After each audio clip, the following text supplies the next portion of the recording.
Hello, passengers, and welcome aboard the TV Pilot's License with service to Seymour's Bay, New Jersey, and Bob's Burgers Restaurant. We ask that you please fasten your headphones, secure your podcasting device, and remember that today's in-flight special meal is the one-way ticket burger, which is a burger made on a plane microwave that gives you a one-way ticket to the bathroom. And no, we are a cashless plane, so get those credit cards ready. Welcome to the TV Pilot's License. My name is Geoff Kerbis, joined by Rich Inman and Max Singer. How you boys doing today? Oh, Max couldn't be here today, but this is Bruce Springsteen to tell you about the rockin'est little burger restaurant down near Asbury Park that I love. Oh my gosh, Rich, how are you, bud? I'm a little concerned at how little New Jersey geography I know and how much is going to be thrown around today. Yeah, what exit is Seymour's Bay? No. Exactly. I have a lot of questions. Well, gentlemen, this week we are talking about Bob's Burgers. But before we do so, it appears that a health and safety inspector has boarded our flight and asking to see our pilot's licenses. Somebody stall him. This week, our guest pilot is an actor, writer, and the host of the podcast Awesomely Awful and the soon-to-be podcast with Rekha Shankar, We're Dead. You may also have seen him recently speaking about a topic that is very close to my heart, how to correctly name a human baby on Dropout Smarty Pants. Please welcome Waleed Mansour. Waleed, welcome. Waleed, What's up, welcome. everyone? How y'all doing? Doing great. Happy to have you here. Waleed, we're so happy to have you. I'm curious, when we come to guests and we say, hey, come on the podcast, sometimes they're like, hey, just pick something out for me. Don't make me think about anything. Sometimes they are passionate about something being talked about. And you brought us Bob's Burgers, so I'd love to hear a little bit more about your connection to the show. Oh, yeah. Well, Bob's Burgers was a pilot that I think at this point I've watched upwards of 20 times. It is something I continuously go back to when I'm writing pilots myself. I think it's so well structured. I think it's so strange and sets such an incredible tone. And I can't think of a better example of a show that introduces the main characters one line at a time. They take one line and you know who they are completely. That is so funny. That is almost verbatim in my notes for this pilot. We don't want to give away too much of the podcast. Well, I'm excited to really dive in deep with you. But for folks who are here maybe for the first time, maybe for Waleed, and maybe Google or Spotify found you. Yeah. Max, can you tell folks what this podcast is all about? Here at TV Pilot's License, we break down and analyze the pilot episodes of some of TV's most famous, or in some cases, infamous shows. We learn more about how these shows came to be and were originally made, if they're effective pilot episodes in making us want to watch more that could be made today. Go back and stream our old episodes from wherever you'll listen to podcasts. Check us out at YouTube and TikTok to see our smiling faces. And if it is your first time flying with us, then welcome aboard. And Rich, what is your question of the week? So this pilot raises an interesting quandary of the acceptance and possible price behind consuming human flesh. And and so I want to know, being that at some point in our lives, and maybe right now, we've all been coastal elites, I want to know, what is a fair price for a human meat hamburger at your restaurant? Waleed, lead us on. I'm going to assume that this human meat is ethically sourced. Donated by pasture raised, those. Organic. Yeah, exactly. exactly. And I feel like I'm trying to decide how much I would buy one for and how much I would sell one for. But if it was my restaurant, I think a fair price would be like $250. Yeah. All right. Okay.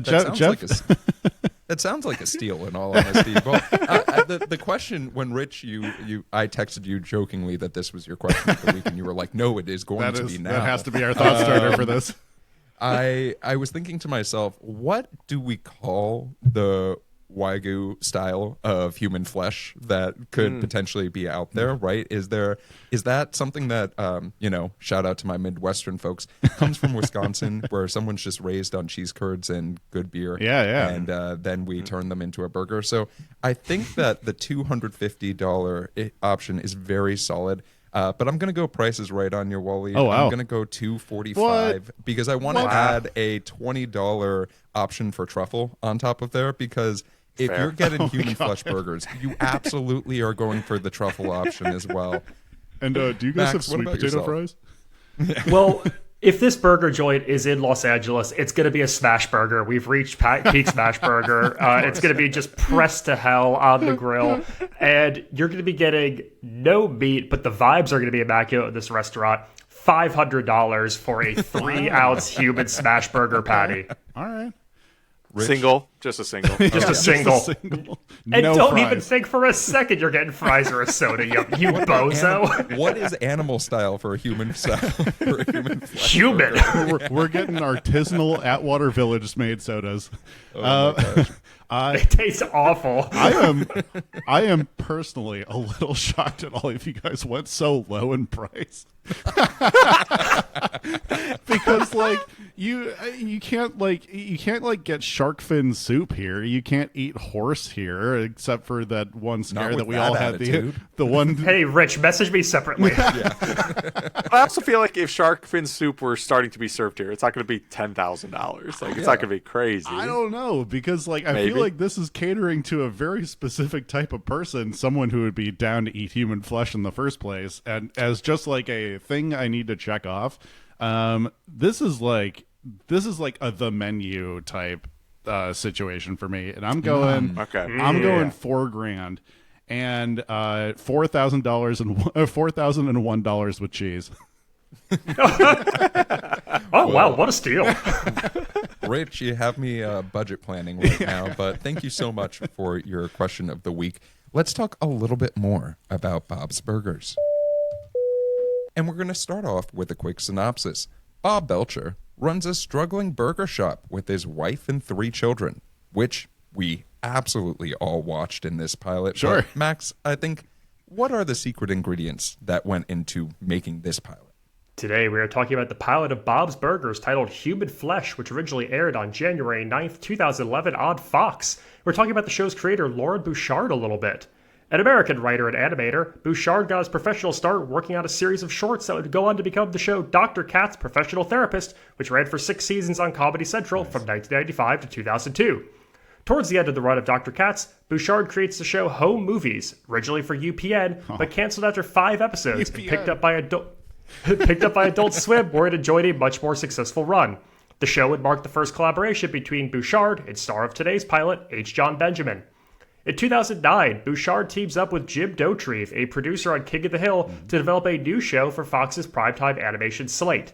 The network was drawn to Bouchard based on the writing of his series Lucy, the Daughter of the Devil, also at Adult Swim. The show was conceived as partly a show about family, as were the majority of Fox's animated shows, with elements of a workplace comedy. However, it took a moment to perhaps shake off some of the dust of Adult Swim and Bouchard's writing. The show was pitched to Fox executives as a family of cannibals who run a local restaurant. Fox persuaded Bouchard away from a series solely based on cannibal jokes, but the original premise does serve as a major plot point of today's pilot and our question of the week.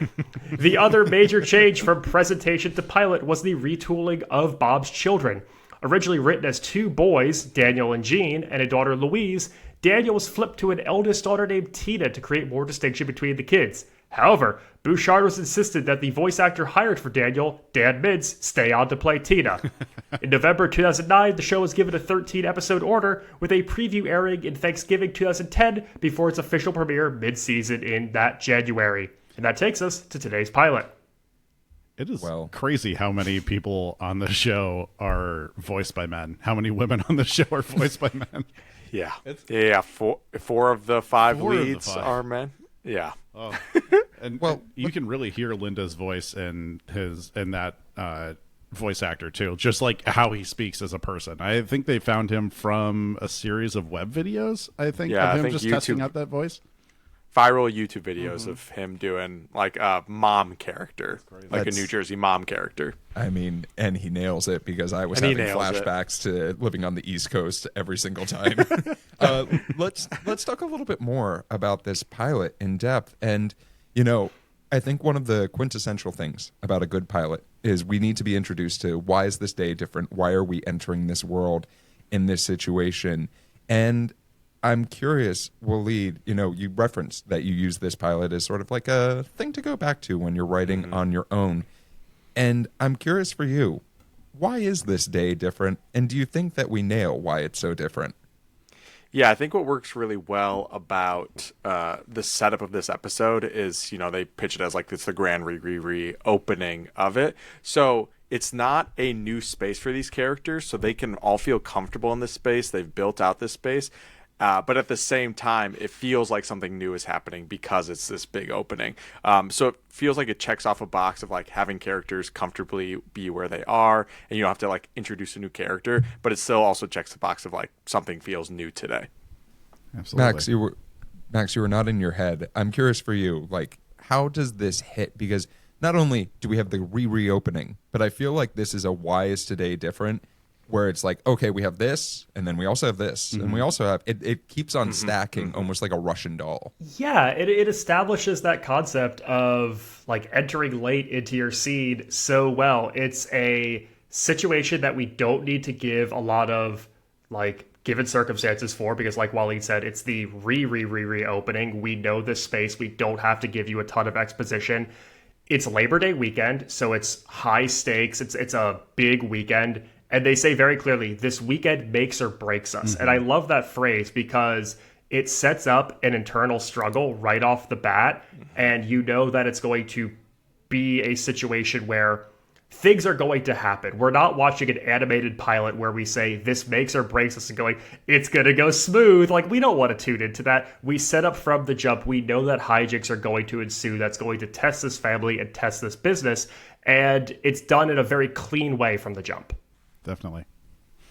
So we have established why we're here today, right? And it does seem ridiculous. So this is not a animated show that is grounded by any means, and I don't think it would have the success it's had over the past 14 years if it was grounded.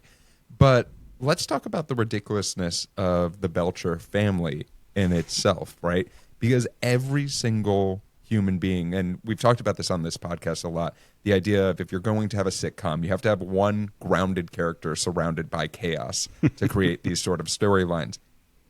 Is Bob Belcher truly a grounded character? And if so, I would love to hear from each of you. Who is the chaotic agent around him that you really love and would love to talk about a little bit more? Waleed, I want to start with you. Yeah. I mean, for sure, Bob is the grounded character. However, obviously, he has his own quirks that make us love him. But definitely, he's playing the straight man of the series. Man, I love every single character so much. But I feel like Gene's my number one. Gene gets me more than any other character throughout this entire series.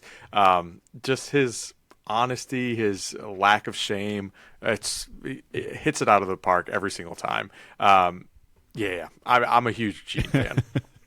Rich, what about yourself? So I think I really like how they started off with giving you a good taste of all of their characters immediately. I have a hard time not loving Linda like to death. Yeah. Linda is such a sweetheart. Like she's so in between like Bob's sense of reality and everyone else's sense of like wanting to stir shit the entire time, where she's just like, those are my kids, I'm gonna let them stir shit. It just like, it feels like such like supportive Midwestern mom energy. And I feel like the only person that is not quite where their character develops to be is Tina, where they just like they're just kind of like, oh, let's like give her a bunch of real world problems that she's going to deal with very publicly to everybody else.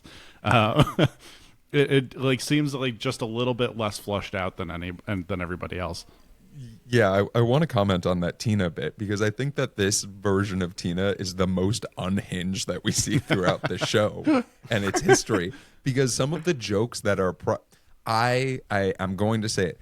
If you get easily offended by mental health jokes, boy, is this pilot not for you. And we'll talk about it in wait a minute moments for sure. But the I'll just call it the toothpick scenario on the ground was one of the things that I'm crying.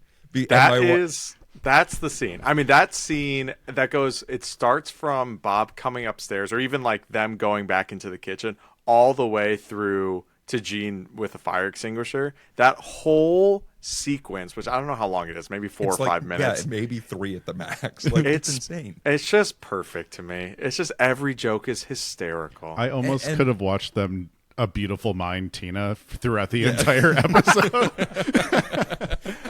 I mean, Max, I'm curious for you. Was there a Belcher child, adult that you were like, this is the one that I'm attaching to right now? From pilot alone, it's gotta be Louise because she's the ultimate agent of chaos. She's the youngest child trying to be noticed by any means necessary. And it feels like her actions are the ones that set forth a lot of like the big plot points in today's episode. Totally. And it's like every single thing that, you know, befuddles Bob in his quest to get this restaurant back up and running is kind of set in motion by Louise's antics. And it's just so funny seeing that, like, your absolute op is your youngest daughter, which, as a father of a 7-month-old, I get.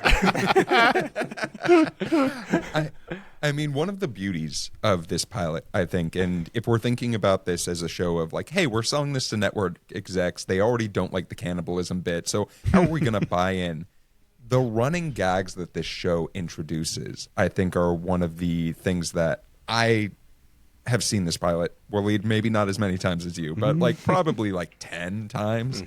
And I'm always so impressed by the concept of like the introduction of the burger of the day, our intro sequence, all of these things. It's the Simpsons couch gag. You get a brand new one every episode. It's beautiful.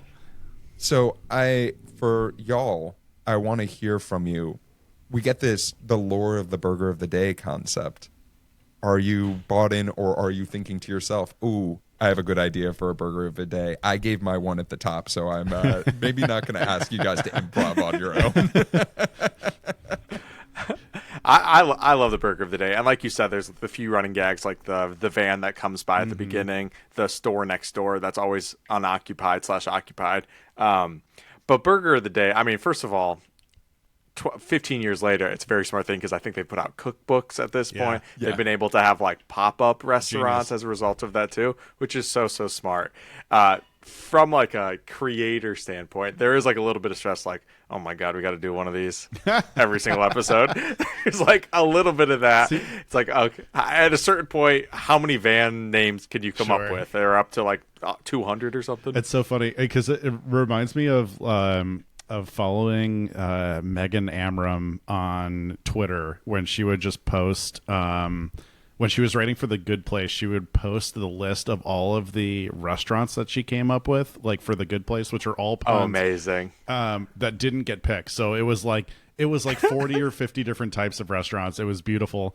I think for the burger of the day, I'd be chomping at the bit to get that gig. It's like the person who gets to write Frank's hat in 30 Rock every week.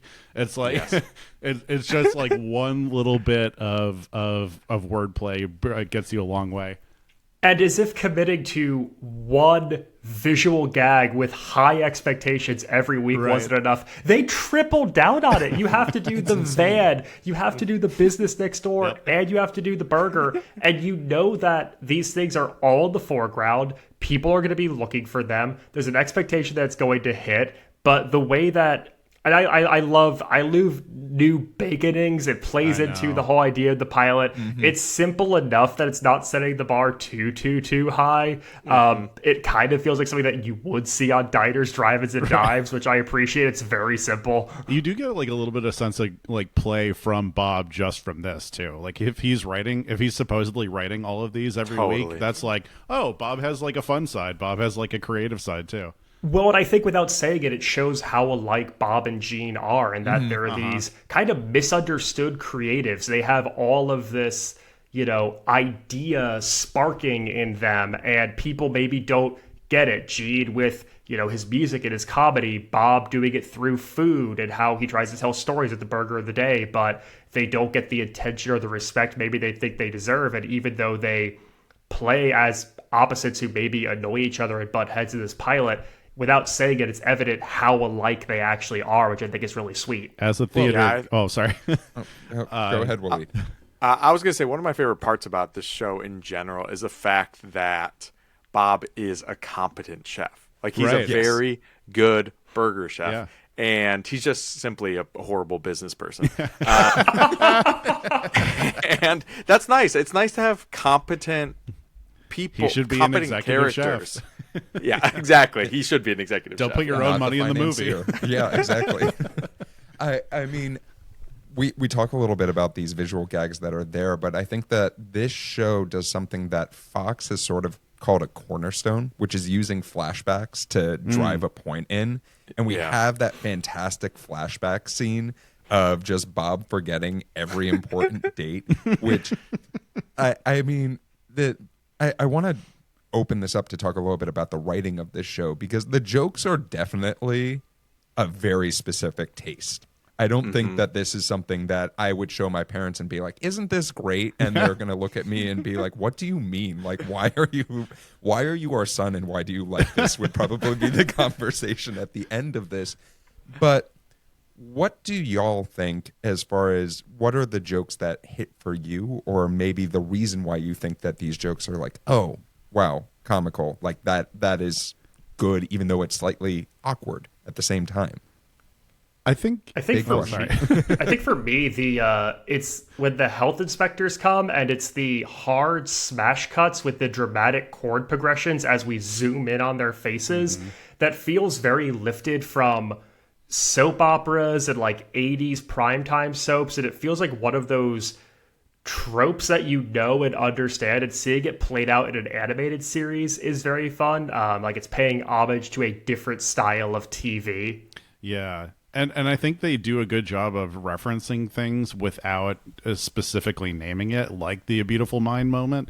They do kind of like, they elicit the in the sense that Archer is the exact opposite. If we're talking Jon Benjamin properties, Archer is the exact opposite, because every single reference they name it abruptly and like very matter of factly. And then this is just like, okay, we're gonna give you these jokes. We're gonna give you a reference to something that you are gonna understand immediately, but it's not gonna be like, do you remember A Beautiful Mind when? Yeah. I mean, like I said, my favorite scene and sequence throughout the whole thing is them in the kitchen. I think all those jokes work 10 out of 10. But one of the other things that works really well is speaking to the flashback that you brought up. Just in that last flashback where he says, "Oh, the due date was today," and she's like, "Yeah." It was like, "Was it a boy or a girl?" And then she's like, "How'd it go?" It's a girl. Yeah, exactly. What I love about that moment too is you can tell, and this is one of the best things about the first couple seasons of the show, is that it was all recorded with the cast in the same room. Yeah. Which is something we don't really get to come by very much in terms of animated series. That like timing between those two feels so much like you know that they were in the room with one another. 100%. Like, and Jon Benjamin in particular does a great job of that throughout the first couple seasons. Like you can really tell anytime he's like laughing at Gene, those are some of my favorite moments when like you could tell that the actor that plays Gene got him to break and Bob just laughs, and that's okay, because you would laugh at your kid if they did something as stupid as they did. And all the animators are sweating, be like, "Oh, Eugene made a break again. We got to draw the laugh faces now." I want to give a shout out to my LinkedIn connection, Eugene Mirman, CEO of Verizon. Wait, what? Yeah. Oh no, this is Eugene Mirman. Wait, is there another Eugene Mirman? Is that what you're? No, this is the actual Eugene Mirman. Oh shit! In one of his stand-up bits, he joked about, and maybe this is a look into our future. You couldn't verify what you actually do on LinkedIn, so he just calls himself the CEO of different companies all of the time, crazy. and actively runs a LinkedIn. And it is one of my favorite running gags. And he will accept your LinkedIn invite if you ask nicely. Oh my god! So. I think that how do you send a no worries if not on LinkedIn? Yeah, like literally it was just like, this is the dumbest thing I've ever done, please accept. And he was like, 5 minutes later, accept, and I was so pleased. Let's talk a little bit about this is a short pilot, right? Especially because we're talking about animation. We're talking about 22 minutes max. But it's also a pilot that has a B plot and even a C plot as well. And I'm curious for everyone here if you find them drawing enough that you're like, oh yeah, I'm focusing on, or if maybe you forgot that, hey, it was Bob and Linda's anniversary at the end of this pilot, or if you were constantly thinking like, wait, how is Bob going to celebrate the anniversary with his wife as her ex-fiance is trying to shut down his business the entirety of this time? Max, you were nodding. I think despite the length of the pilot, they do a really good job of establishing these very human, relatable storylines. The things that we're dealing with, despite how off the wall some of these characters can seem, are we're trying to save a struggling family business. We are dealing with health inspectors. We are dealing with an old flame who has come back into our lives. We forgot an anniversary. They're very grounded human elements that are then sprinkled with all these eccentricities that I think make the show so effective, because there's a real plot in it and there's a real story that you want to follow. And so you can say, this is my favorite person. This is who I'm drawn to because this is how they supported the action. This is what they did. And it's such a fun balance of, goofy animated things we could get away with because of the medium, right, while also being effective human storytelling. Right.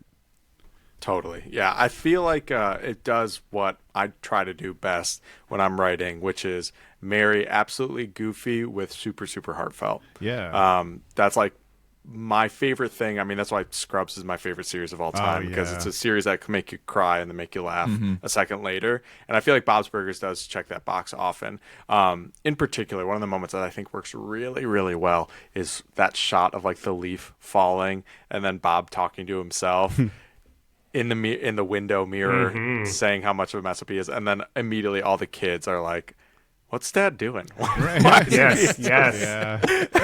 It is such a good mechanism of like couching all of the very human like problems within the restaurant, because the restaurant does face like some pretty ridiculous like plot points throughout the entire show.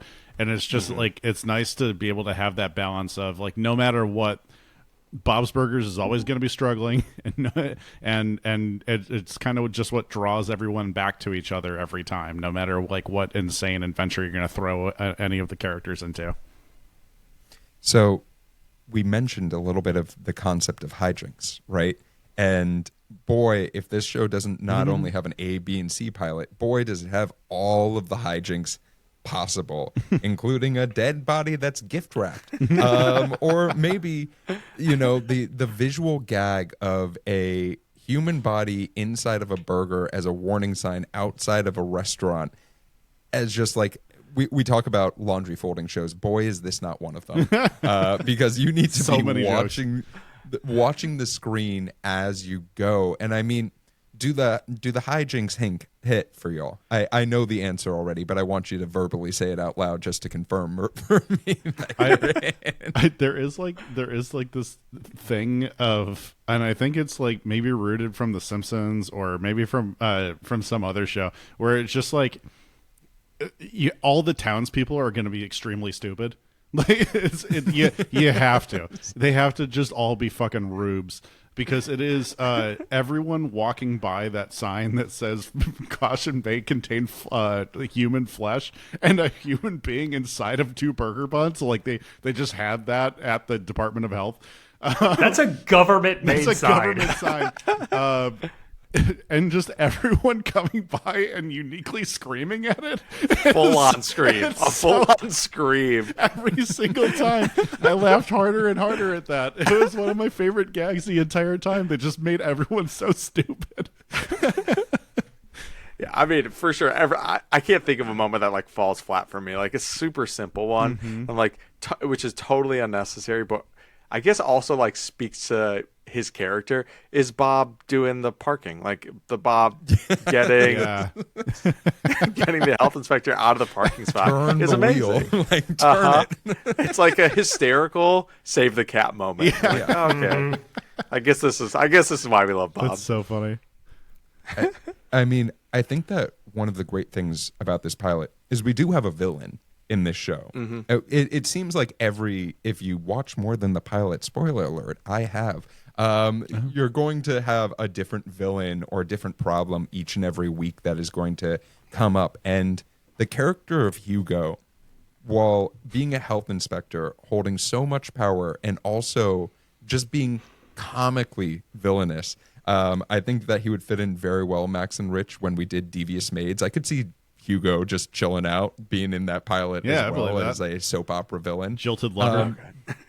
But it's so funny to be like, you have Hugo, who's just high on power, and then you have Ron as the sidekick, the coworker, just being perfectly like, hey, we can test that meat right now, right? Like, and saving the day, yet in the most comically simple, like also grounded way, very similar to our Bob, making it that much more hysterical as well. Yeah, you have just like the everyman government civil worker, and then you have the evil villain, and they both play their roles so well. And then you get to set up these jokes of like, Hugo's going to make this big evil statement, and Ronald can just dry one-line response, and you get that little like tete-a-tete between them that is really enjoyable to watch. That is, I think they seem to model every two-person, every duo on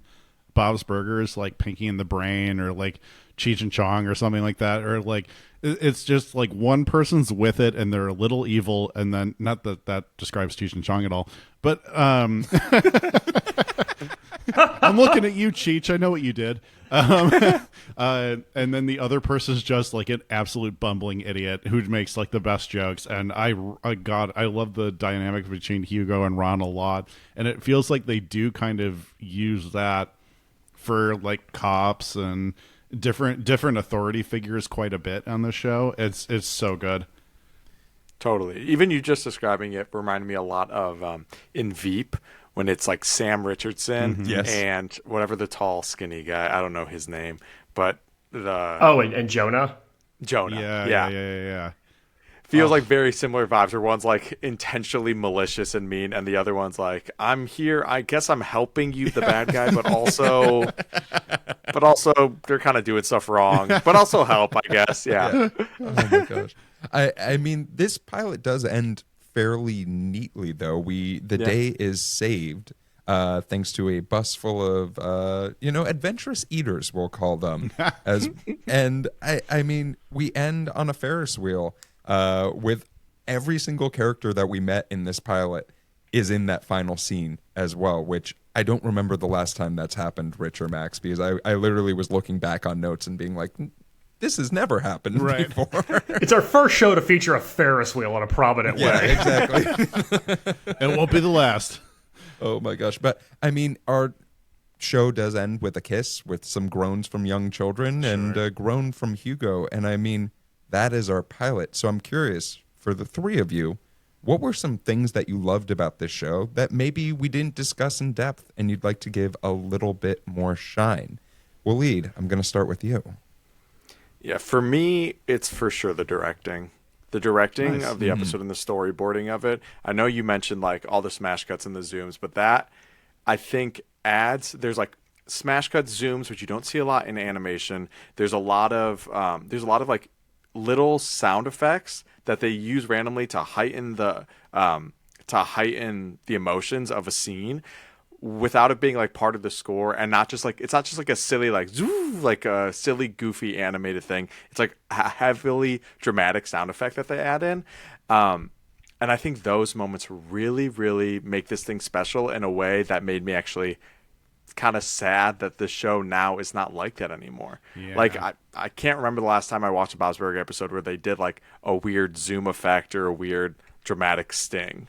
Yeah, I mean that's actually yeah. kind of that's a little bit of the reason that we want to do this podcast in the first place. Is just like there's so many things in the creative process that you try out on so many of these shows before you develop like the show Bible and stuff like that. Like it's I mean, you get to like really see the rough creative process. Even this is after many edits and 2 years of animation probably, but you still get to really see like like, hey, what did they originally think this could be? And even this is like such a dramatic change from Adult Swim. Yeah. Max? I cannot believe that an animated pilot ends its plot with a literal Deus Machina, which, if you're a theater nerd out there, it's a term from Greek theater, which implies that, like, the gods would literally come down and just deliver the solution, and then that would solve everything. And that's what we see here. We see, when all is lost, a bus full of people from an adventurous eaters club come in and flood the restaurant with cash to save the day. And we don't need to over-explain. We don't need to do something that feels logical. We can throw this gift from the heavens above that just magically solves the day. You know, the Greeks couldn't write a third act for shit, but it plays a great way to end Bob's Burgers. Yeah, and I'm sure that's what they wanted. Yeah. Are y'all aware of the 11-minute version of this that's online? No. Like on YouTube? No. Haven't heard of this at Okay, all. so there's one. The animation is very different. It's like I assume it was like the initial pilot that they made when pitching this thing. And it's wild how many of the moments are similar. Like, I think all they did was not fix the animation, update the animation to what it is now, and then add a bunch of scenes. Like, I think the dead body in the coffin isn't in there, the Ferris wheel moment, the parking moment, like different things like that.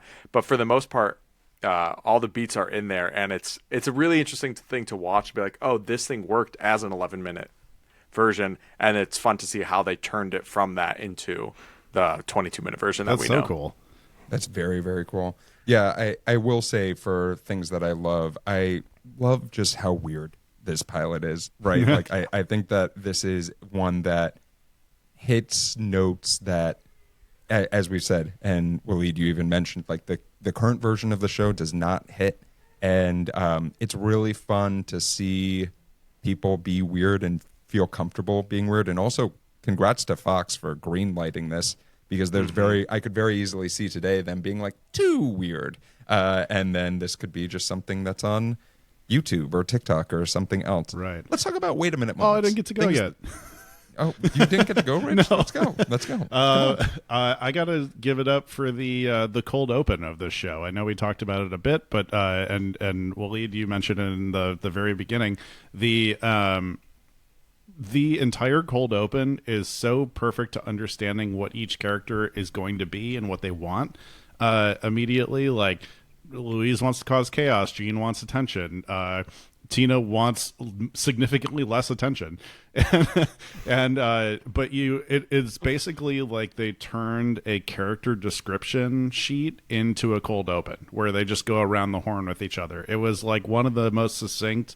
Like, I know who everybody is immediately just from watching that little bit. I think it's one of the best that we've seen. Well, we talked about things that we loved. Let's talk about things that caused us pause. Wait a minute moments. Were there any moments in this pilot that you were like, maybe never again? Or maybe I just need to talk about this a little bit more in depth. And these can be serious or not serious. And just as an example, I want to talk about Bob's pricing of his menu, because my dear God, $5 or $5.95 for a special. I'm buying 100 of them. I'm storing them in my freezer. Are you kidding me? I will bankrupt you, Bob. 100%. So yeah, Bob's problem is that he's too good of a businessman. I will be there every damn day for lunch and dinner and still be making out like a goddamn bandit. I'm curious, for the rest of you, anything that caused you pause? I feel like they needed a little bit more from Tina than my crotch itches. For all of them having like roles that like manipulate the plot and everything like that, we just needed a little bit more from what we're gonna see from her in general, because like she becomes a massive fan favorite over the next like season, two seasons, and then continuing on. But it is just like, it's crazy that that's how little they thought of that character at the time. Yeah, knowing that it was changed from being a 13-year-old boy to a daughter, it feels a little bit like this may have been the foundation of an awkward 13-year-old boy, and they just updated the character design, and then they figured her out a little bit later on. Mm-hmm. Yeah, I will say in the 10 or 11-minute version I was talking about, it is Daniel. Daniel is in there okay. instead of Tina. Oh, interesting.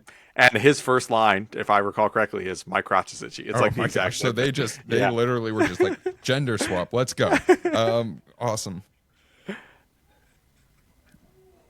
Yeah, please. The crotch scratching was the biggest laugh of them all. I mean, Max and Waleed, anything that caused you pause? Just on my end, I'm going to say the child molester burger, but not for the reason you might be thinking. Because my question is, Louise enters with this perfectly prepared grilled burger with a lollipop sticking out instead of a steak knife and some candy on the side, but Bob is already in the frame. Linda's already in the frame. Tina, who's established as the grill cook, is already in the frame. You let a small child occupy your grill by herself with no supervision to cook this burger? She is too small to be handling the hot grill in the open flame. That is just irresponsible. Yeah, you know that like if you go to an Asian restaurant, the sign of a good Asian restaurant is little kids doing homework and grandmothers folding dumplings on the side. That is how you know it's good ass food. The moment that stuck out to me this time that I don't think I've thought about before was when Bob is giving his speech about taking care of living humans and like, why do we care so much about dead bodies? Just in the sense, I'm like, where was he going with this? Where was like, why did he think this would work, or did he just start talking and didn't realize what he was going to say? Because I'm like, this is not helping you at all, my guy. Which of course it doesn't. But I'm like, I don't even know how you thought it was going to help you. Oh my gosh! Well. We do have one more question, and that is our in-flight question. Our in-flight question today comes to us from Instagram from Champerific, who asked, what cartoon depicted food do you wish you could eat in real life, burgers or otherwise? So this is what are you thinking? We can be in movies, we can be on TV, but I want you to go delve into your brain and think, what am I munching on if I could munch on anything? Pizza from anything. Pizza from any cartoon. From anything? Yeah, from any cartoon. Like if it's from like Teenage Mutant Ninja Turtles, if it's from like Hey Arnold or something like that, it always has like insane cheese dynamics to it that doesn't exist in real life, and it always looks so much better than pizza is in real life. I mean, Waleed, do you have one? I'm trying to think of one that like from like a famous cartoon. I feel like there's like a sour thing that I'm thinking of. Ooh. And like a big sour ball that, oh man, I wish I could. I feel like I'm thinking of something specific and I cannot. Are you thinking of like an Ed and Eddie jawbreaker that like takes up the entire side of your face? That's exactly what I'm thinking of. Wow. Yes. Wow. Amazing. Great teamwork, you guys. Max, what about yourself? Oh man, I mean, Eddie animated pizza is such a good one already. I'm gonna switch it up. I'm going haute cuisine. I'm going with the ratatouille from Ratatouille. It's such a beautiful, beautiful dish, and it doesn't look like anything close to I've ever made a dish of this sort. It's just so pretty, and it encapsulates like the message of the film so well. It's just a perfectly prepared plate. Yeah, I mean, Max, I'm really glad that I saw this question and wrote down multiple options because I also have the Ratatouille, but I'm going to go to an anime, aka Pokemon, and speak about Brock's Onigiri. That was in the first episode of that show because, boy, did they call it sweet cakes in the original English pilot, which it is not. And boy, when I ordered Onigiri for the first time, was I disappointed. Well, it's rice and pickled plum. Yeah, exactly. Thank you so much for that in-flight question. We'll talk a little bit more about how to submit those at the end of the episode. Let's talk a little bit about the history of this show. 15 seasons and 294 episodes and counting. Good for them. Let's talk a little bit about ratings. The first episode of this show got 9.38 million viewers in 2011, which is truly bombastic. Impossible now. Yeah, straight up just impossible to get. The season averaged 5.07, which is also insane. Wow. Very much the benefit of having that Sunday animation domination block that Fox still uses and still does a great job with. Given that streaming is a thing now, those numbers are impossible, as Waleed mentioned. I do want to point out that this show, the voice talent that has been on this show is incredible. I'm not going to take the time to list everyone that I was like, no, wow do about. it. We'll be here. Yeah. No, I hope everyone has 30 more minutes. No, I recommend that you find an episode that you see someone that you really enjoy and just listen to them talk because it's great. As far as syndication, boy, does this show get that money. Adult Swim in 2013. It's also been on FXX and TBS as well. The show also is found in the UK and Canada. And while the show is also currently streaming on Hulu, you can find it on Amazon Prime as well as the iTunes Store, ? And yes, Rich, you can add to your DVD collection because there are DVDs for all of the seasons. I'm our Let's talk physical about media awards. Specialist here. 66 nominations and 11 wins. That includes 2 Primetime Emmys, a Writers Guild Award, and 6 Annie Awards, Wow. aka the Animated Awards. And Only while 6, Bob, huh? yeah, For 15 only 6. seasons? Wow. Yeah. While Bob could have had 4 surfboards, he is currently too busy at the restaurant and has none. But that is the history of the show. Rich, it is time for your game of the week. My game of the week is obviously hamburger trivia. Imagine if I just came up with facts about cannibalism. All right. which if you guys all give me an hour, I'll come up with it right now. The first hamburger has a disputed origin story with 5 separate people claiming to have been the inventor of it. Lewis's Lunch Counter in New Haven, Connecticut is credited for being like the first hamburger establishment, opened in 1900. The hamburger was then popularized at the 1904 World's Fair. How long after the World's Fair was the first cheeseburger invented? A, 2 years, B, 12 years, C, 20 years, D, 32 years. I'm going to say 12 years. C. I don't remember how many years, but it sounded good to me. Waleed? Yeah, I'm also going to go. I think B was 12 years. I'm going to go B. It took 2 full decades. So Jeff's answer, 1924, to throw 1 piece of cheese on a hamburger. Oh, Wait, my goodness. It's Oppenheimer, it's the Trinity Project, but it's just them staring at a slice of American and a hamburger. We can do something with this. So for all my LA Till someone folks, makes a cheesier burger. Yeah, no, I'm sitting here thinking, like, what have we not put on that we should have, and we're gonna look like idiots for not having done so earlier. it's them walking by an aging or like about to die Einstein by the lake and just putting their arm around and saying, "We're putting bacon on it now." All right, so that was in 1924. A Pasadena, California teenager slapped some cheese on it, and now there's 10,000 Smashburger spots that all cost $25. All right, the Hardee's jingle in the 1970s was sang by a member of which band? A, the Mamas and the Papas, B, Crosby, Stills and Nash, C, Lynyrd Skynyrd, D, Aerosmith. I think it's Crosby, Stills, and Nash. I'm like, hey, that sounds really familiar. I'm going to say C, Lynyrd Skynyrd. I'll go Aerosmith because I want it to be. Oh, that's the sign of a good question. None of you got it right. It was the Mamas and the Papas. Mama Cass, a year before her passing, sang Hardee's burgers are charcoal broiled, which is a awful way to say grilled.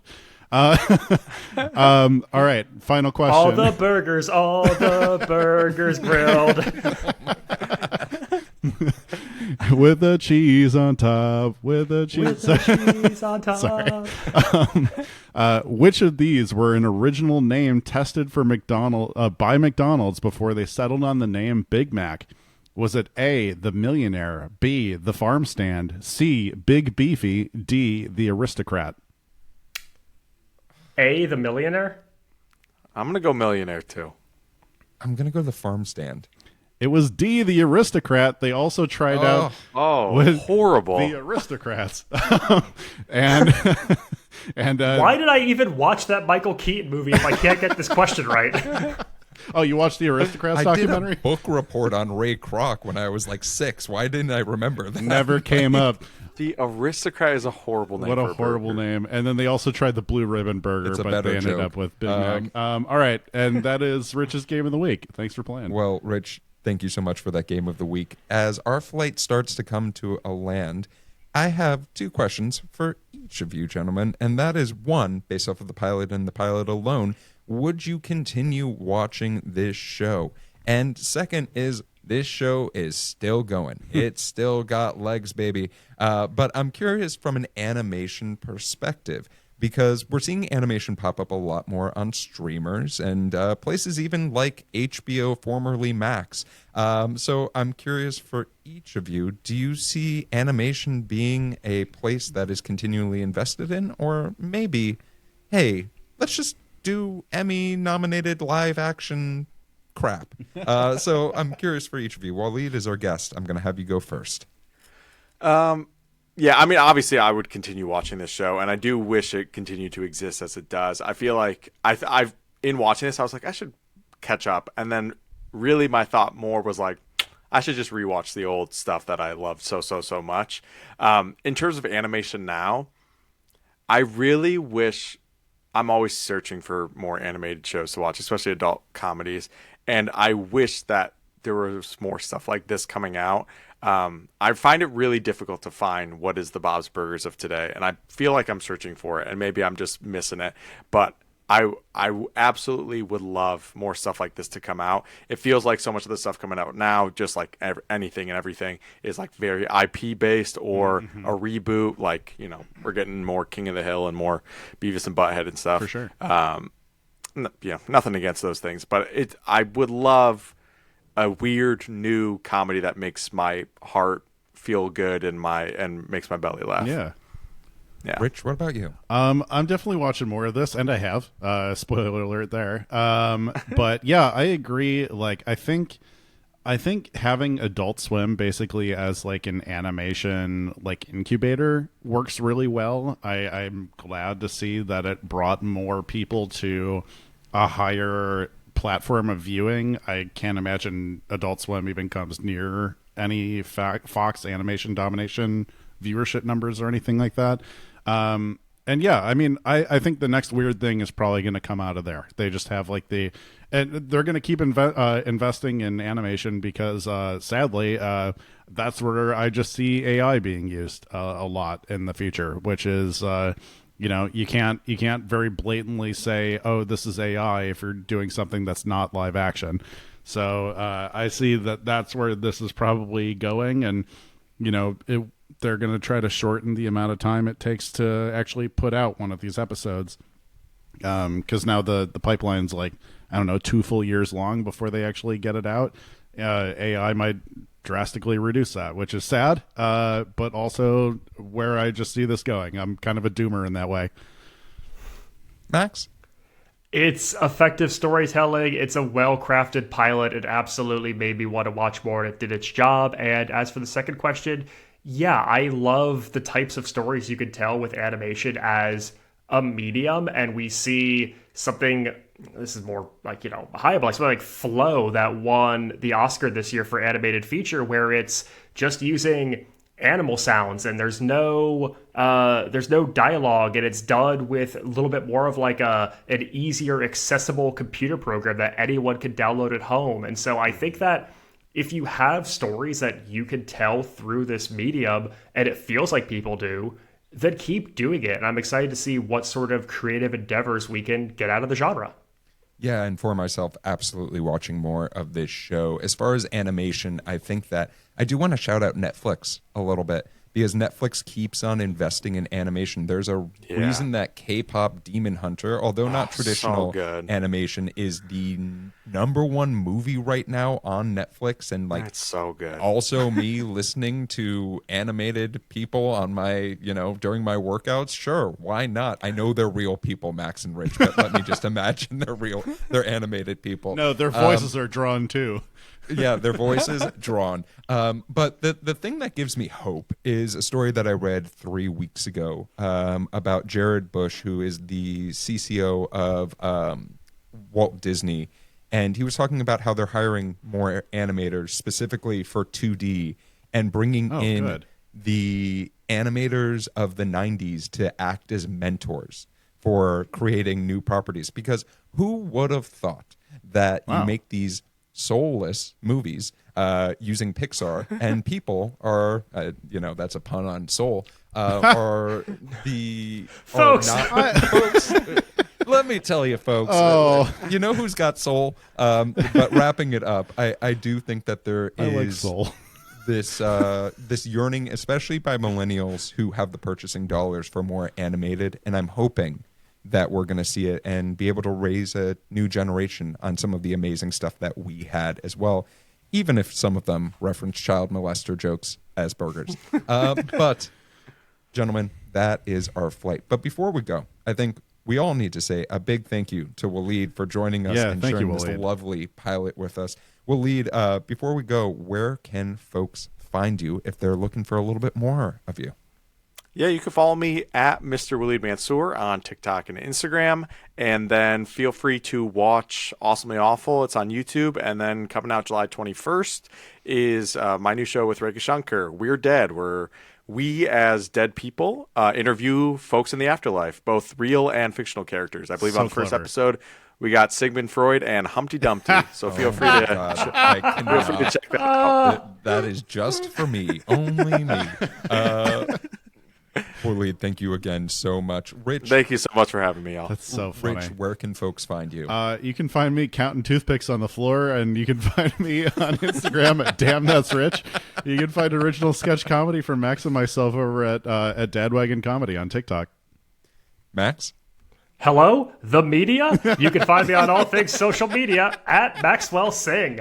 And you can find me on a bus of various curious eaters. But if you are looking for me on social media, you can find me at Run Jeff Run. If you're looking for the TV Pilots license, you can find us anywhere you listen to podcasts. You can also see our smiling faces on YouTube. And for the 5% of you that are subscribed to us who listen to us, thank you so much. But to the other 95%, what the hell are you doing? Click the subscribe button. Leave a 100? review. Yeah, we're going for 100.